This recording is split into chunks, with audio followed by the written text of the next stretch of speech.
ఎంత మంచి దేవుడు అండి మన దేవుడు.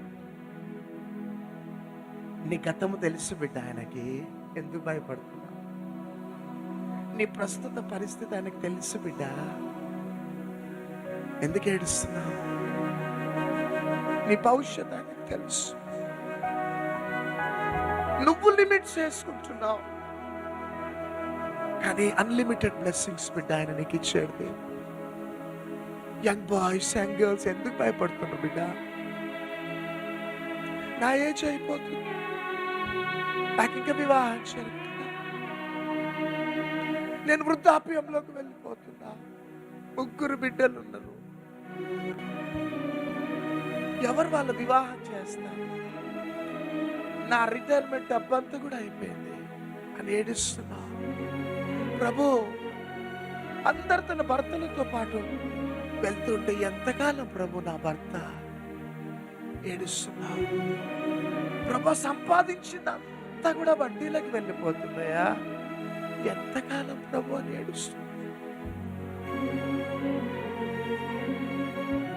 ఎంతో మందిని ప్రేమించిన, ఎంతో మందిని పైకి తెచ్చిన, నా కష్టాలలో అందరు నన్ను విడిచిపెట్టేసి వెళ్ళిపోయా.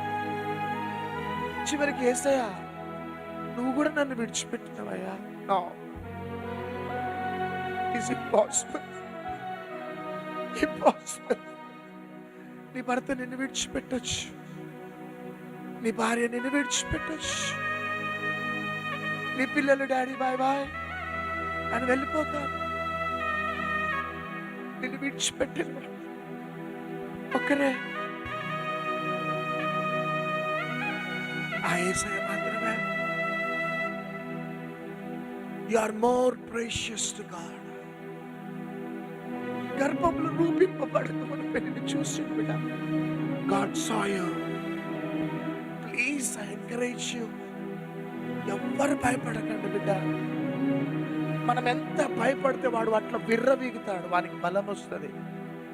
కానీ నా పరిస్థితులు ఎట్లా ఉన్నా నేను నమ్ముకున్న దేవుడు నమ్మదగిన దేవుడు.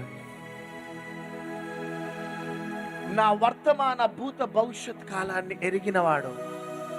ఓమ్నిసియంట్ గాడ్, ఓమ్నిసియంట్ గాడ్, వర్తమాన భూత భవిష్యత్ కాలమును ఎరిగినవాడు. కాబట్టి ధైర్యంగా ఉండండి. అందుకనే పౌలు అంటున్నాడు, మిమ్ములని పిలిచిన వాడు నమ్మదగిన వాడు. గట్టిగా చేపట్లు కొట్టాలంటే ఆయన నీ నీ భవిష్యత్ కాలాన్ని, నీ ప్రస్తుత కాలాన్ని, నీ గతాన్ని ఎరిగిన వాడే కాదు. భర్త విడిచిపెట్టేసినాడు, కొడుకుని తీసుకొని వెళ్ళిపోతుంది హాగర్. అరణ్యంలో నీళ్ళు అయిపోయినాయి. ఫస్ట్ టైం వెళ్ళగొట్టినప్పుడు దేవుడు చూస్తున్నాడు. అప్పుడు హాగర్ అంటుంది, ఎల్రోయి, అబ్బా, నా భర్త చూడకపోయినా, నా తోబుట్టువులు రక్త సమ్ములు చూడకపోయినా, నన్ను నీవు మాత్రమే చూసినావు ప్రభా. ఏం దేవుడండి మన దేవుడు. ఎవరు హాగరు? శారా కాదా ఆమె? అసలు అనవసరంగా వచ్చింది ఆ ఇంట్లోకి. కానీ ఆమె విషయంలోనే అంత ప్రేమ గల దేవుడు క్రీస్తు రక్తంలో కడగబడిన విషయంలో ఉండడా? అరణ్యంలో నీళ్ళు అయిపోతే కొట్టుకుంటున్నాడు కొడుకు. తన కొడుకు చావు చూడలేక అలా పడిపోయింది. అరణ్యంలో ఎవ్వరు లేరు. అరణ్యంలో హాగర్ని వెతుక్కుంటూ వచ్చిన దేవుడు నీ దేవుడు. గట్టిగా చప్పట్లు కొట్టాలంతా. నేను ఒక విషయాన్ని నేను చెప్తున్నాను. ఒకటి, మన వర్తమాన భూత భవిష్యత్ కాలంలో ఎరిగిన వాడే ఆ నమ్మదగిన వాడు కాదు. నువ్వు ఎక్కడికి పోయినా నీతో పాటు వస్తాడంతే. గట్టిగా చప్పట్లు కొట్ట, గట్టిగా. అది దట్ ఈస్ ద బ్యూటీ. అరణ్యంలో ఉన్నా, గుట్ట మీద ఉన్నా, నీ భర్త లేకపోయినా, భార్య లేకపోయినా, నీతో ఉండే దేవుడు మేం ప్రకటిస్తున్న యేసయ్య. చప్పట్లు కొట్టండి అంతా. ఏం పట్టిందండి ఆ దేవునికి అరణ్యంలో హాగర్ కోసం రావటానికి? ఎవరి హాగర్? మంచి మిస్ యూనివర్సా లేకపోతే మిస్ వరల్డా? ఎవరిమే? ఒక ఫ్యామిలీలో ఒక చిచ్చు పెట్టిన ఒక లేడీ. అరే ఆమెను వెతుక్కుంటూ వెళ్తుండండి అరణ్యంలో. I want to tell you one thing.